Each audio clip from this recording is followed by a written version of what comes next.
Wali Kota Palembang Harno Joyo secara resmi membuka sosialisasi optimalisasi penerimaan pajak daerah Kota Palembang di ruang rapat Prameswara Setda Pemerintah Kota Palembang.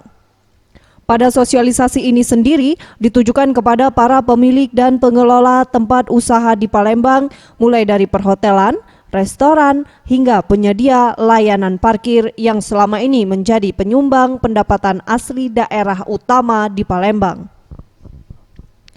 Wali Kota Palembang Harno Joyo mengatakan, sosialisasi ini dilakukan untuk mengoptimalisasi pendapatan pajak di Kota Palembang, di mana dari rasio target 75%, saat ini baru mencapai 74%.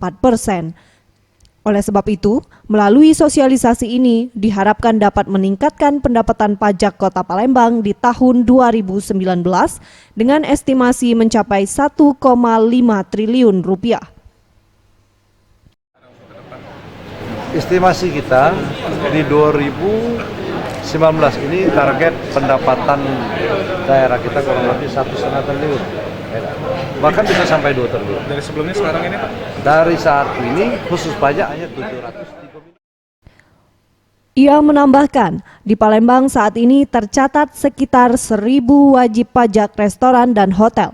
Oleh sebab itu, dihimbau untuk dapat sadar pajak, karena pajak yang diperoleh sendiri nantinya akan dipergunakan oleh pemerintah dalam memenuhi kebutuhan masyarakat umum. Tim Liputan Sriwijaya TV.